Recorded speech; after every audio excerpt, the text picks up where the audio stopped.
All right, so now with the first rebuttals, let's invite Dr. David Wood back to the podium. The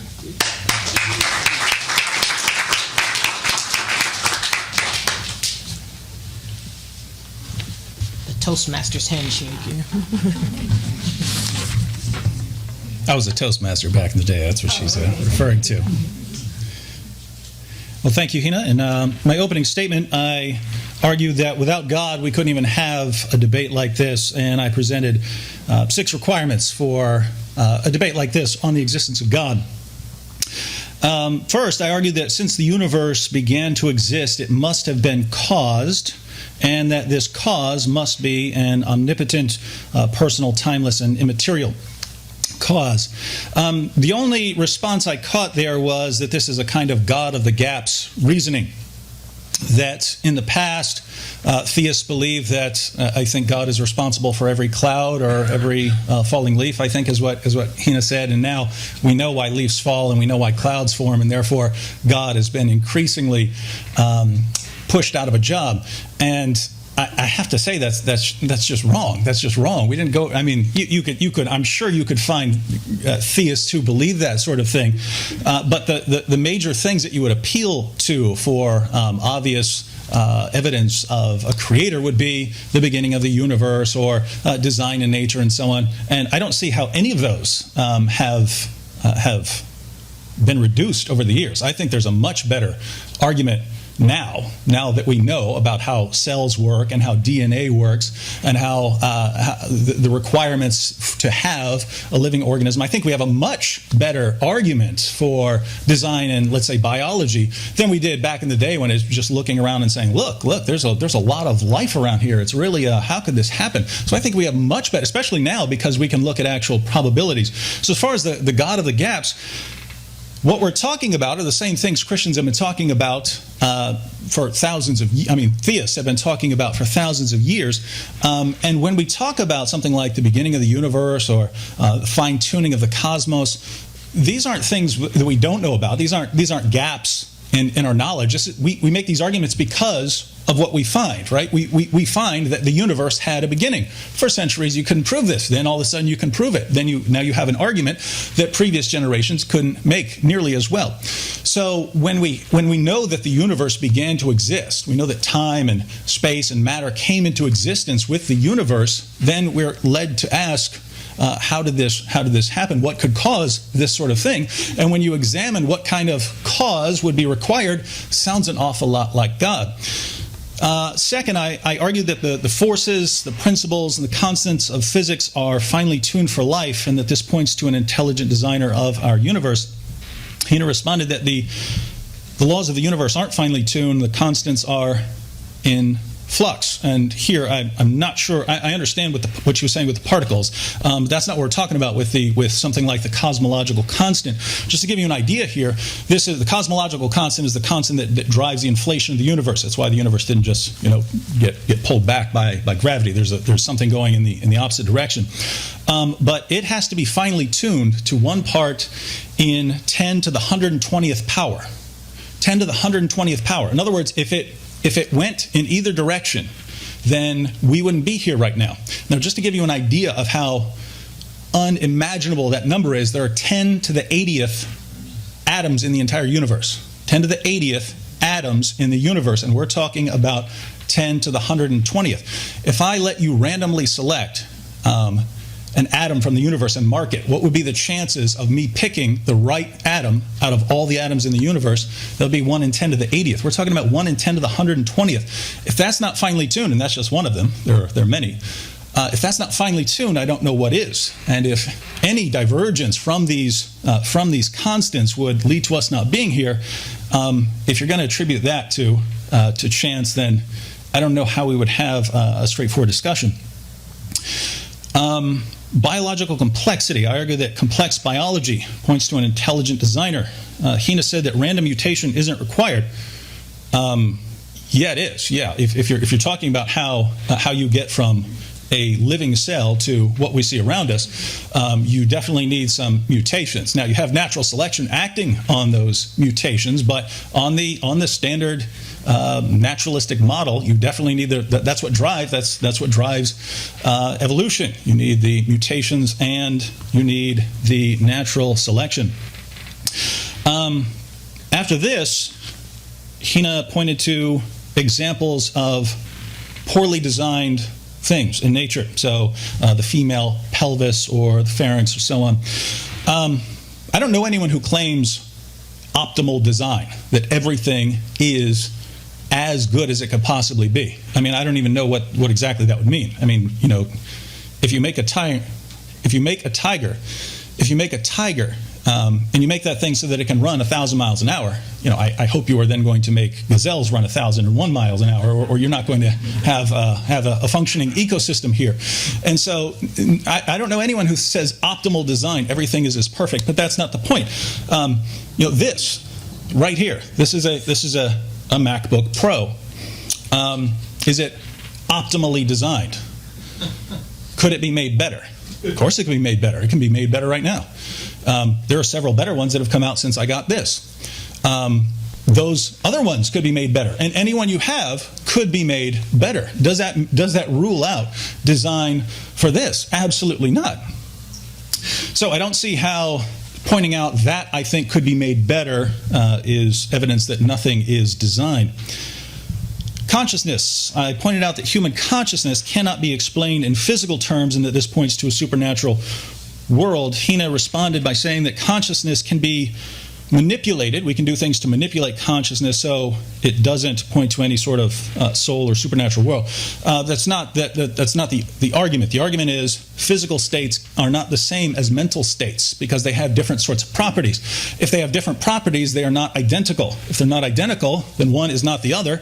Then mental states are not physical states, and therefore they require something that's not a physical state. Well, what is it? What is it that can bear these mental properties? Fifth, I argued that if atheism is true, we have no reason to trust our reasoning ability. If I don't know if I missed a response to this, I didn't catch one. Maybe she can remind me. But since Hina and I obviously trust our reasoning ability enough, I mean, she's mentioned several times that we learn as we go on, and we do scientific investigation and so on. I believe any of that supports anything, any sort of scientific investigation, historical investigation, debating right now, all of this. If I took atheism, naturalism seriously, I look at that and say, my brain was selected to find berries. My brain was selected to find a mate. What business do I have talking about the ultimate nature of reality or the origin of the universe? We weren't made for this sort of thing. But we're all sort of presupposing that we are made for this. Well, that makes perfect sense. Again, on theism, it doesn't make a lot of sense on naturalism. 6, I said that logical laws only exist in a mind and that logical laws transcend our world, which means that there's a mind that transcends our world. Hina pointed out that, well, we don't know what would happen if we all died, if logical laws would cease to operate. And here, if they're dependent on the human mind, then logical laws are just a description of how we happen to think.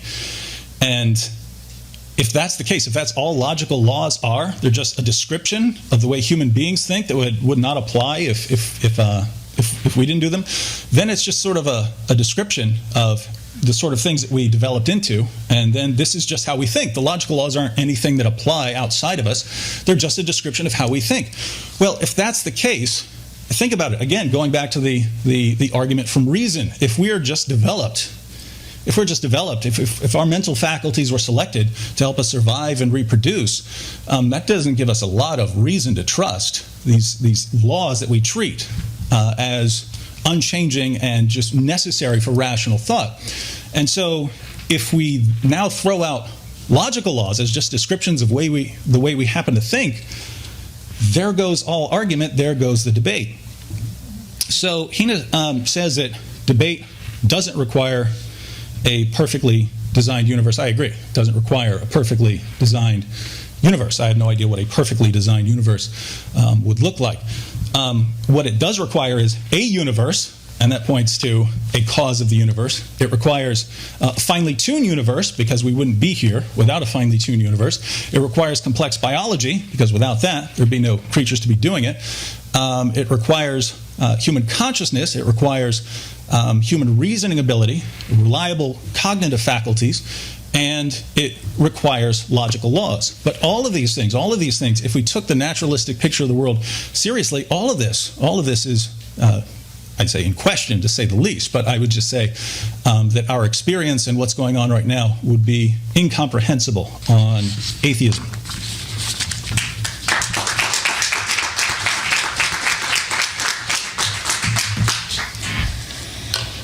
Well, I guess David is starting to speak for other theists as well as atheists in saying that no theist actually thinks that every single thing in the world is caused by a deity.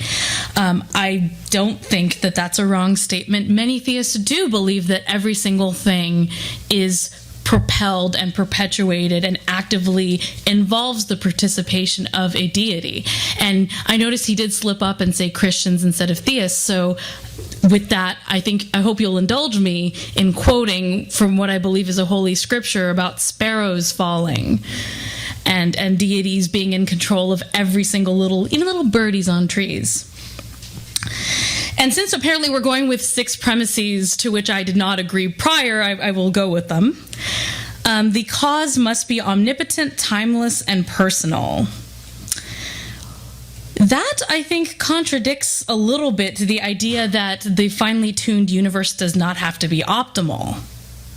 If this deity is omnipotent and reasonable and timeless, why would they not create the most optimally designed universe? Gazelles and felines aside, there are a lot of design flaws in this universe that don't have purpose except that they're there, except that they simply exist. So to talk about gazelles and felines and animals catching each other and eating each other, how about let's talk about that. This is a designed universe where the way we survive is by eating each other. This is a finely tuned universe.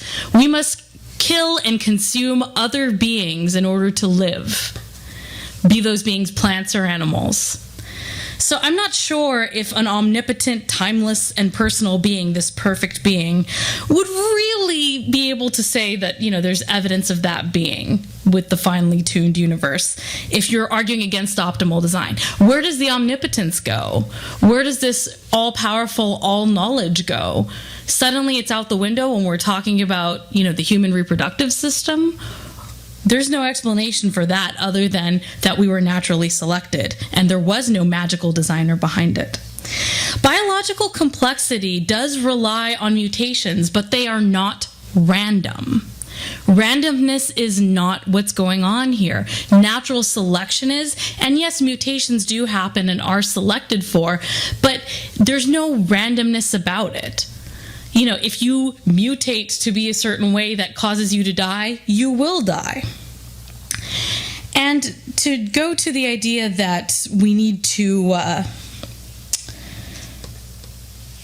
talk about causes. We need to talk about why we were made. That is an inherently theistic argument. To say, well, if we were made to hunt berries, we weren't made to hunt berries. That's not what I'm arguing. And in fact, I never made that argument. It was kind of shoved into my mouth a little bit.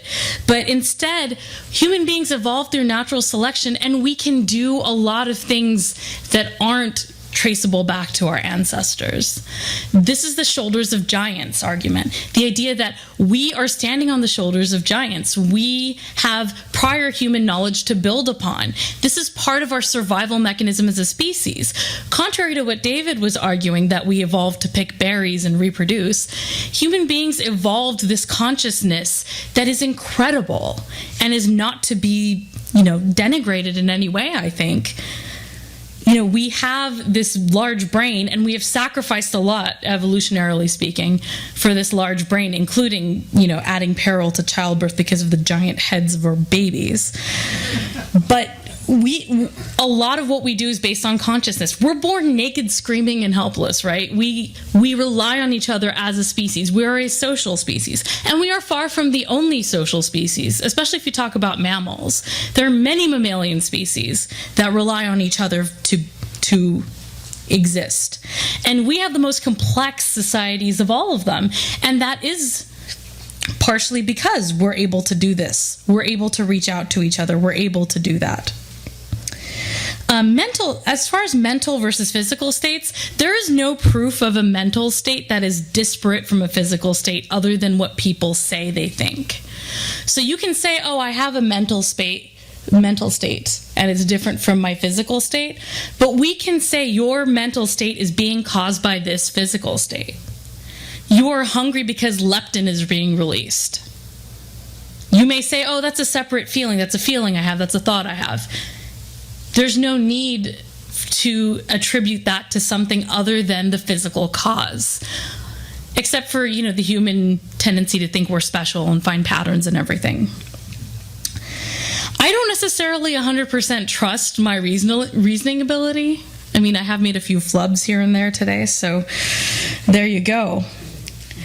And in a lot of ways, debate is pointless because none of us are going to walk out of here thinking differently. None of us is going to walk out of here a changed person. None of you are going to come to me and say, I renounce God. And none of you are going to go up to David later and say, I accept the Lord Jesus Christ. That's not going to happen. So what is the point of debate? Ask yourselves that. For me, it's to exercise my intellectual muscles. It's to meet people who are different. But this goes back to the idea of cause. I feel like those who believe in theism, those who feel the need to have a dogma in their lives, do feel a need to attribute a supreme cause to everything, from the universe to a simple debate here today. When in reality, we have created these meanings. We have created these meanings for ourselves. And even theists disagree about what the meaning is. There are theists who would disagree that this debate's a good idea at all. There are theists from my past who would say that this debate is downright sinful because men and women are sitting together and I'm uncovered. So to say that, there must be this particular cause is sort of fallacious because theists all disagree as well. All right. So to go back to that consciousness argument, consciousness can be manipulated physically. I'm not saying that we can manipulate your physical state and then your mental state is something separate that's manipulated. They are one and the same. Electrical shocks, like I mentioned earlier, can be applied to your brain and you will experience a mental state. And you might feel it as a separate thing from your physical state. You might report it as a separate thing, but they are one and the same. Our brains and our bodies are not separate. Our brains are part of our bodies. And in fact, the latest research in human biology shows that our digestive systems actually have a great concentration of neural tissues, and that would even affect the way that you think. So if we were to take my brain and put it in David's body, my thoughts would not transfer. That's not how it would work because he has a completely different physical set to support that brain. As far as logical laws go, again, if there were no human beings around to talk about these things, and heck, even back in the day before human beings sat around talking about these things, when we were too busy picking berries, I believe was the phrase, was there concern over this? Were those theists debating logical laws and using that as proof? Were those theists using the cause of the universe as proof? No, they were using the simple things, the sparrows falling and the clouds forming.